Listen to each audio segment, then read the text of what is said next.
morning everybody, or evening, or afternoon, whatever time it is there. Today we're going to be playing Ace Attorney Trilogy. Now, this is my first playthrough. I've played a tiny little bit to try and get the idea of the keys and stuff like that, but I've not actually went proper into the storyline yet. So this is going to be a playthrough with everybody. Okay, let's get started.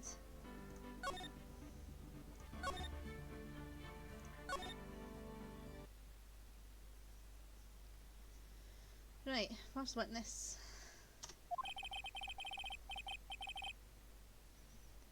Mr. Butts to the stand. What do we do now? Pay attention, you don't want to miss any information that may help your client's case. You'll get a chance to respond to the prosecution later, so be ready. So this is kind of like a tutorial playthrough, but at the beginning. Let's just say, hope he doesn't say anything unfortunate. Uh-oh, Larry gets excited easily, this could be bad. So I'm assuming in brackets in blue it's going to be me internally saying it to myself as a character.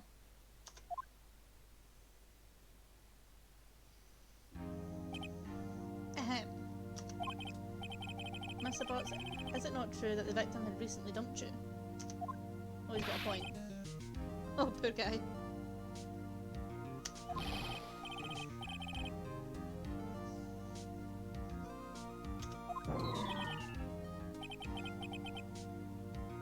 Yeah, I don't think those are great examples, mate.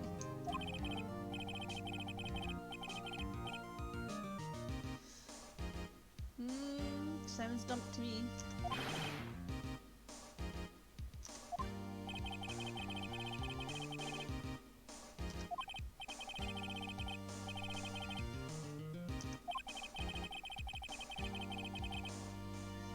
I don't know whether I should read it out or not, but I'll read a wee bit. So she returned from overseas with one of them the day before the murder.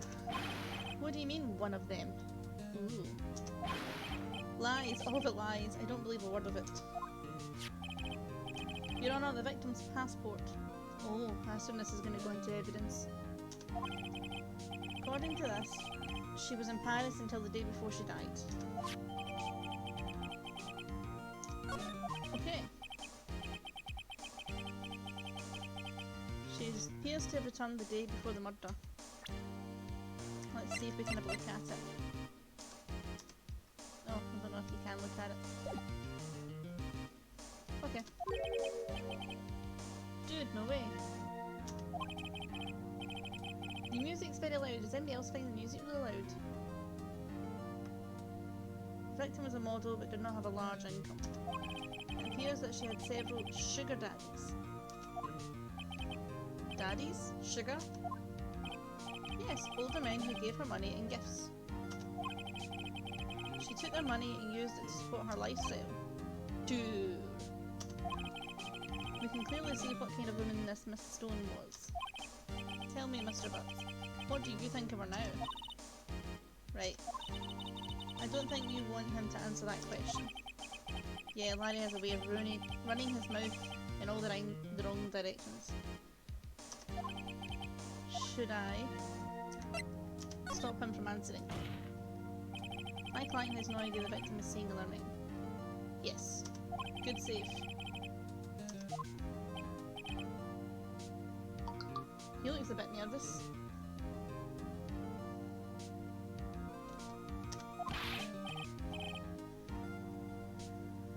Dude, Nick, what do you mean irrelevant? That cheating she don't— oh, see, this is why we didn't want him to talk.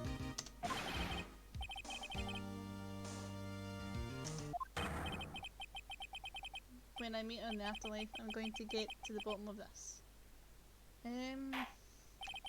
Not best idea. Let's continue with the trial, shall we? I believe the accused motive is clear to everyone. Yes, quite. Oh boy, this is so not looking good. Next question. You went to the victim's apartment on the day of the murder, did you not? Gulp. How did you— well, did you or did you not? Well, maybe I did and maybe I didn't.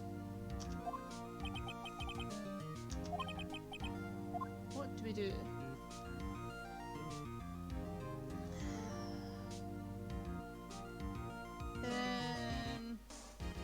Do we stop him from answering this time? Because if we stop him from answering, or we get him to answer honestly, it might incriminate him.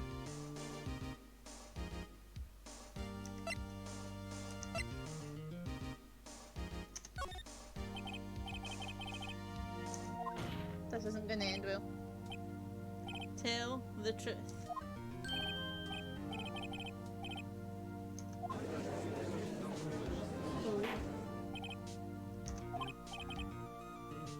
Well, Mr. Bucks, dude, chill. She wasn't home, man, so, like, I didn't see her. Your Honour, the defendant is lying. How do you know? I'll witness. Now hang on a minute. Well, that simplifies matter. Who's the witness? The man who found the victim's body. Just before making the gruesome discovery. He saw the defendant fleeing the scene of the crime. Well, in the video it wasn't really like he was fleeing.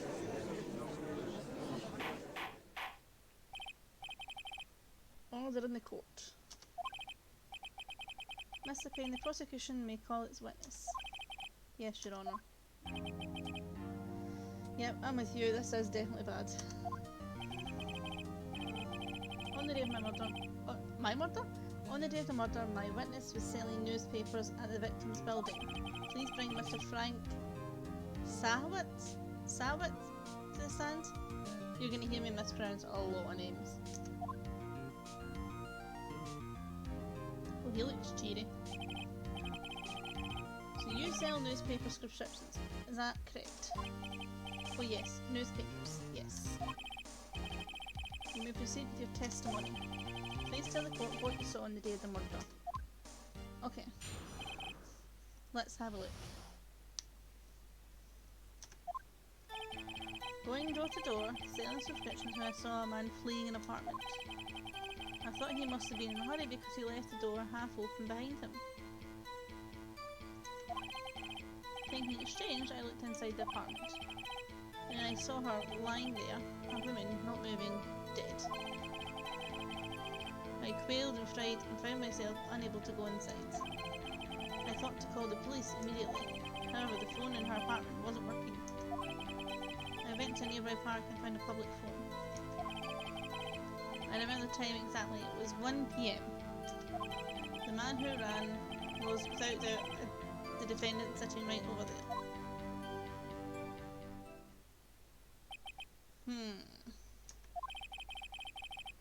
Why didn't you tell the truth? I can't defend you against testimony like that. Why wasn't the phone in the victim's apartment working? At the time of the murder there was a blackout in the building. Aren't phones supposed to work during a blackout? Yes, Your Honour. However, some cordless phones do not function normally. The phone Mr. Sawitz used was one of those. Your Honour, I have a record of the blackout for your perusal. From noon to 6 PM on the day of the crime. Okay, and he said 1 PM. Yes, Your Honour. You may begin your cross-examination. Right, this is it. The real deal. What exactly am I supposed to do? Why, you exposed lies in the testimony the witness just gave. Lies? What? He was lying? Your client is innocent, right? Excuse me, then that witness must have lied in the testimony. Or is your client really guilty? How do I prove he's not? You hold the key. It's in the evidence. Compare the witness's testimony to the evidence at hand. There's bound to be a contradiction in there. First, find contradiction between the court record and the witness testimony. Then, once you found the contradicting evidence, present it and rub it in the witness's face. Sounds easy enough. Open the court record with the tab button and point to the contradictions in the testimony. Okay. So let's have a look. Certain description from I saw a man fleeing the apartment.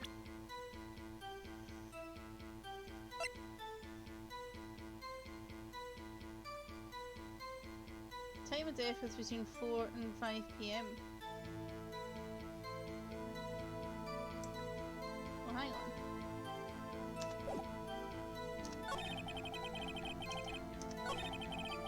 Strange, looked inside the apartment. I saw a line there from women not moving dead. Right, okay.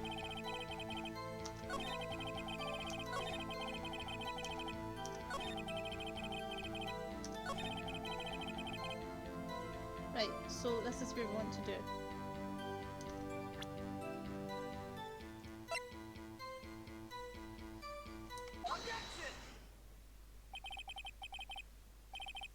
You sure? Yes, it was 1 PM for certain. Frankly, I find that hard to believe.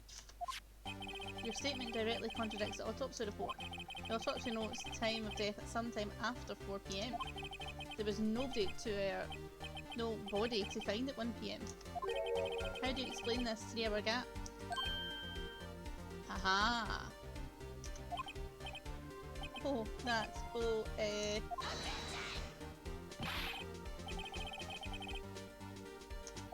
Really?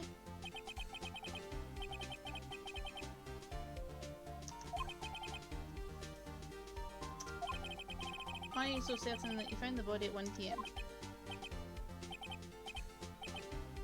Gee, that's a really good question.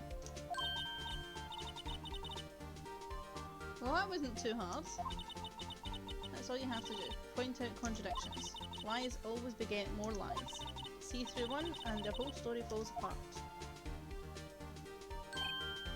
Wait, I remember now. Would you care to give your testimony again? Okay, let's try this again. You see, when I found the body, I heard the time. There was a voice saying the time. It was probably coming from the television. Oh, but it was 3 hours off, wasn't it? I guess the victim must be watching a video of a tape program. That's why I thought it was 1 PM. Terribly sorry about the misunderstanding.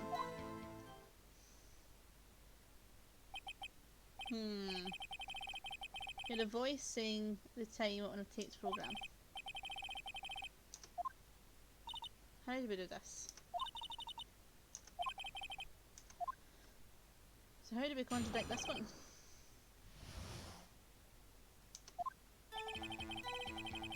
I heard the time.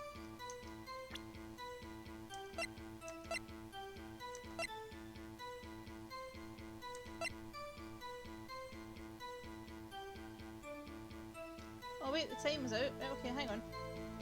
The electricity was out. Right, this is where we go like this. And we go across here and we present the evidence.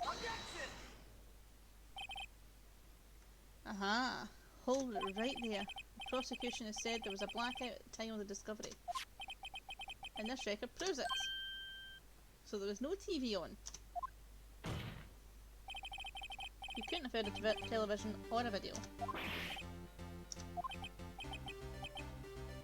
What a funny word. Is that even a word? The Vance has a point. Of course I do. Do you have an explanation for this, Mr. Sabat? No, I find it quite puzzling myself. Quite.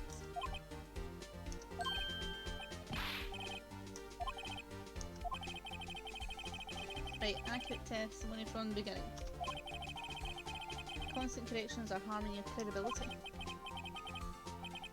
And you seem rather distraught. My apologies, Your Honour. It must have been the shock of finding the body. Let's hear your testimony one more time, please. Right. Hearing the time.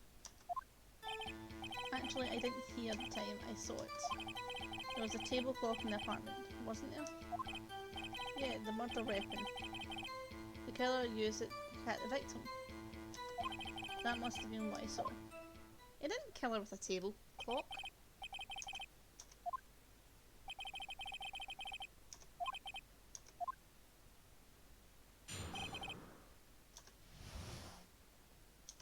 Right, before we get into this,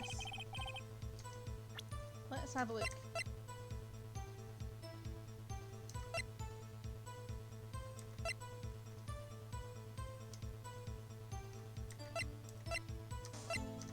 Right, this was a murder weapon, I'm sure.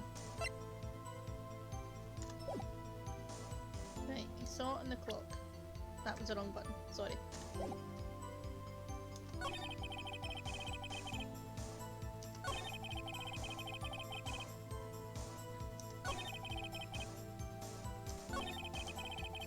Right.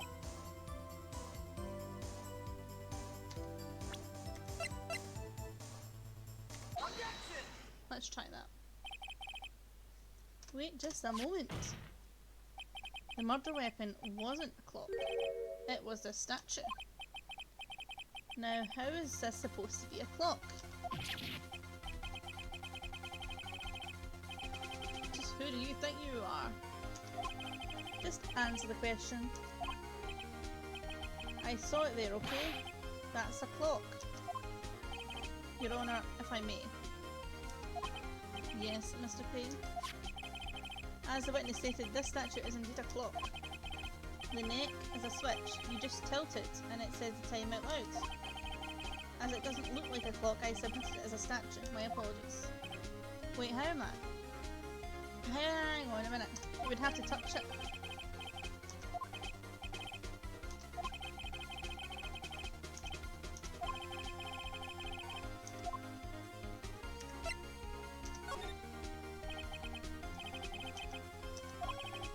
The only way he could have known the weapon was a clock was to hold it in his hand. Yet the witness testified he never entered the apartment. It's all falling to pieces. Clearly a contradiction. Indeed. The witness knew it was a clock because he went into the apartment. You were inside the apartment on the day of the murder. Oh yeah? Prove it. Prove I went in there. I don't know why I'm getting sassy. I'll do better than that. I can prove you were the one who killed her. You struck her with a clock and the shock of the blow triggered the clock's voice. That was the sound you heard. Order in the court. Intriguing. Please continue, Mr. Wright. Yes, Your Honour. Mr. Sawat, the sound must have left you quite an impression on you. Understandable, since the murder weapon just spoke as you hit the victim. That voice was burned into your mind. That's why you were so certain about the time. 2 minutes, guys, I need to just... 2 seconds.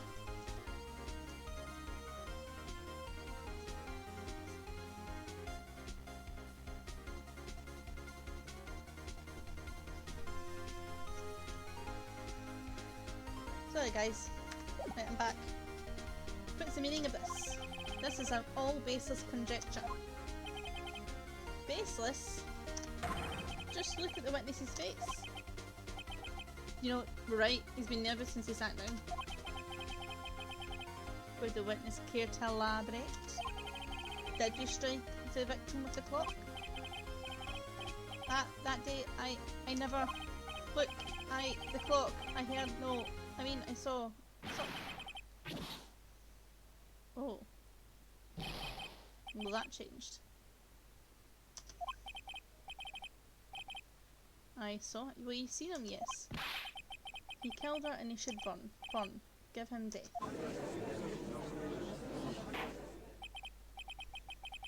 Order in the court, I say. Your Honour, a moment, please. There isn't a shred of evidence supporting the defence's claims. Mr. Wright, Your Honour. You claim the sound of the witness heard came from the clock. Do you have any evidence?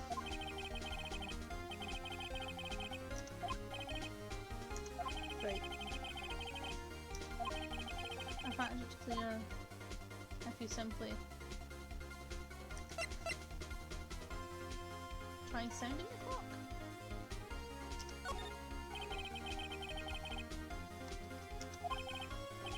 May I have the clock?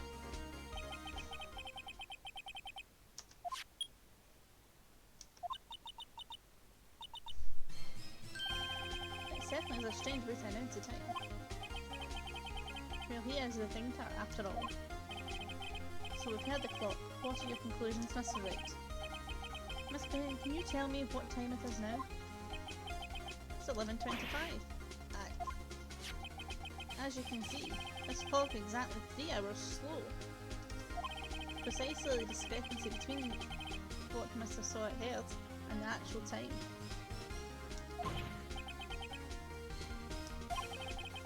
Try talking our way out of this one.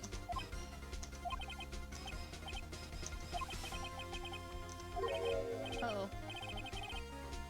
Now what? It proves nothing. How do you know it was running 3 hours slow on the day of the murder? You can't prove that. You don't have a case.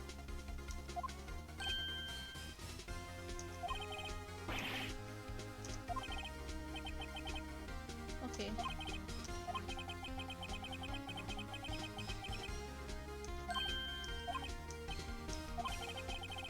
Cannot let you indict the witness. Unfortunately,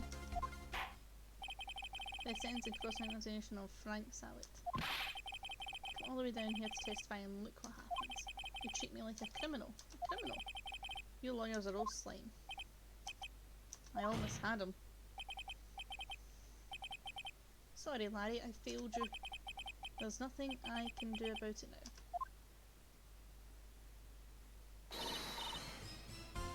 Not so fast, Mr. Sallet. Oh. I mean, Chief. Listen up. Right. Don't throw this one away. Not like this. Think. Chief, it's over. I can't prove the clock was slow the day of the murder. Nobody can prove that. Well, yes.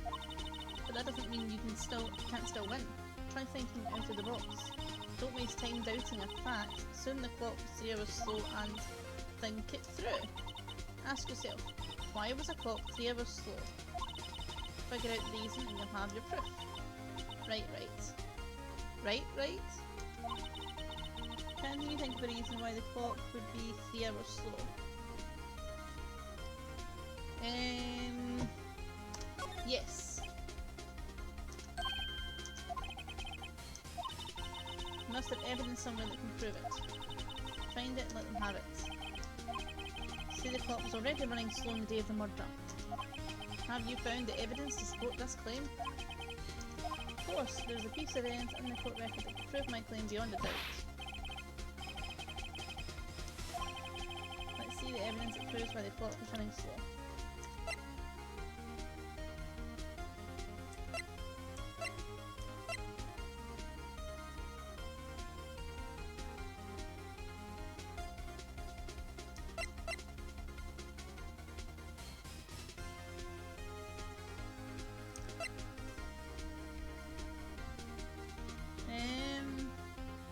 Why was the clock running slow? Because of the time of death.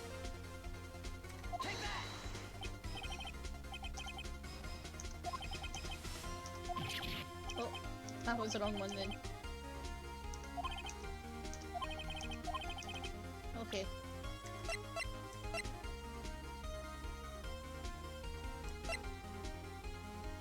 Electricity?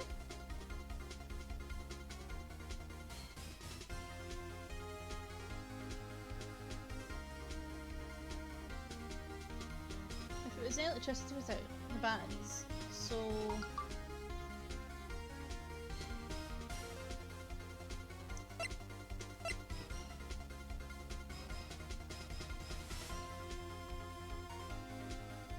Let's try the thinker.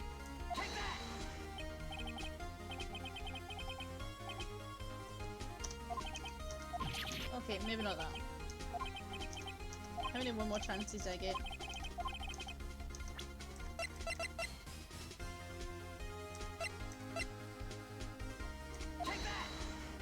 If it's not this, it's going to be the passport. Right, it's definitely a passport then.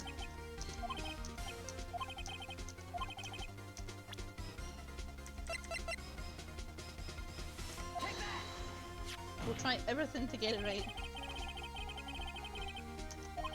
As we all know, the time difference between here and Paris is 9 hours. When it's 4 PM here, it's 1 AM the next day there. The clock wasn't 3 hours slow, it was 9 hours fast. Ah! That's why the time you heard when you struck her dead in that apartment was wrong. Proof enough for you. Or should I say, Mr. Did It. Gonna open my can, have a sip. Lovely. I think we've got him.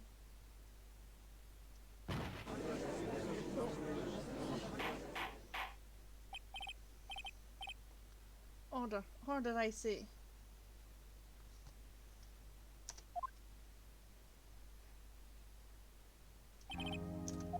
This case has certainly turned out differently than we expected.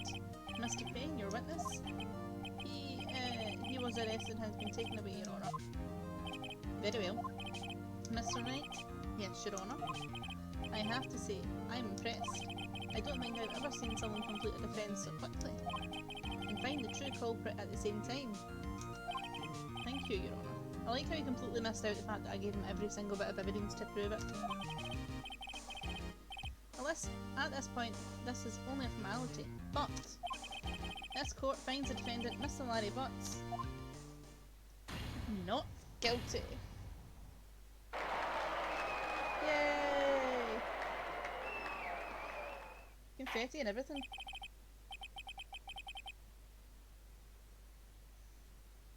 And with that, this court is adjourned.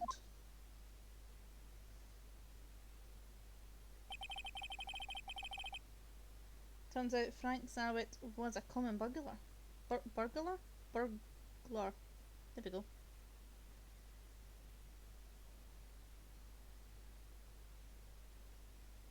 So he did it all along.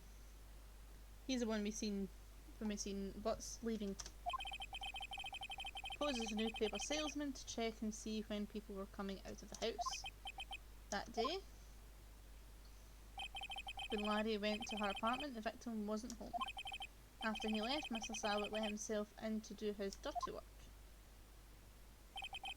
While he was searching her place, the victim returned. That's some mole he's got on his forehead, isn't it? Flustered, Mr. Sawit grabbed the nearest blunt object he could find. Poor girl. 2:32 PM, District Court, Defendant Lobby number 2. Still can't believe we won. Right, good job in there. Congratulations. Thanks, Chief. I owe it all to you. Not at all, not at all. You fought your own battles in there. It's been a while since I've seen a trial end on such a satisfying note. I've never seen the Chief looking this happy. If she's this glad, imagine how Larry must feel. Look at his eyes. My life is over. Larry, you're supposed to be happy when... What's wrong now? Oh, Nick. Don't worry about me. I'll be dead and gone soon. Good? Wait, no, I mean bad. Larry, you're innocent. The case is closed. But my Cindy Windy's gone, man. Gone forever. Feels if that sounds like it should have a American accent. No, like kind of surfer dude kind of idea. Or maybe Australian. Never mind. Congratulations, Harry. Harry? Yes, you. I can practically see the headlines now. Harry Butts, innocent.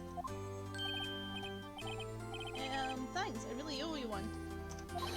I won't forget this ever. Let's celebrate. Dinner? Movie? My treat? Hang on a minute, he just lost his girlfriend and murdered to murder, and now he's trying to get hitting the Chief? Oh no, I couldn't. I think I was the one who got you off the hook. Here, take this. It's a present. Present? For me? Wait, wasn't this the evidence that... Actually, I made this clock for her. I made one for her and one for me. Really? You made this? Well, thank you. I'll keep it as a memento. Yo, Nick. Can you believe it? I was so into that chick, and she was just playing me for a fool. Don't that make you just want to cry?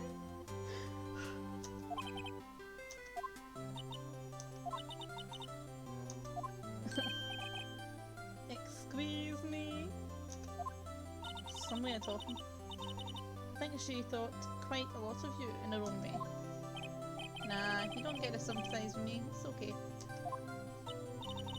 Oh, I'm not just sympathising, really. Isn't that right? Do you have something to show your friend? Something that proves how she felt about him?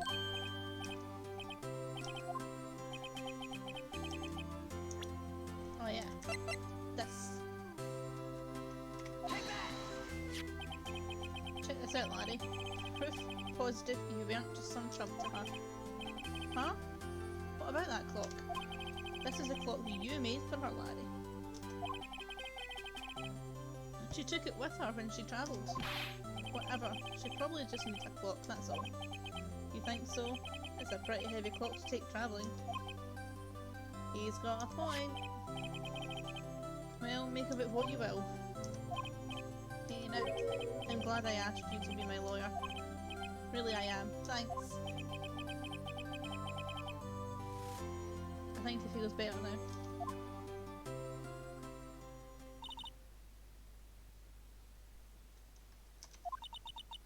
I hope you see the importance of evidence now. Yes. I hope you... And also, hopefully you realise some things change depending on how you look at them. Almost couldn't read that there. People too. We never really know if our clients are guilty or innocent. All we can do is believe in them. And in order to believe in them, you have to believe in yourself. Right? Listen, learn, grow strong. Never let go of what you believe in. Never. Well, I think our work here is done. Shall we be off? Yeah, I guess so. Say, how about dinner on me? We'll drink a toast to innocent butts. Yeah. Oh, speaking of Harry, you were saying part of why you became a lawyer was because of him. Yeah, part at least. You'll have to tell me more about it sometimes. Maybe over drinks? Well now. And so my first trial came to a close. Larry slapped me on the back and said, "Gee Nick, it's good to have friends." But I'm pretty sure he's not going to pay us. Unless you count the clock he gave me. Is it Mia or Maya? I didn't know it then. But that clock was soon going to be at the centre of another incident. And my promise to tell the chief about me and Larry would be one promise I wouldn't be able to keep. Oh dear. The end? Is that really the end of the first game? Oh no, episodes.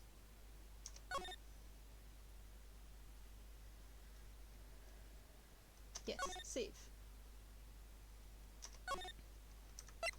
Yep, overwrite.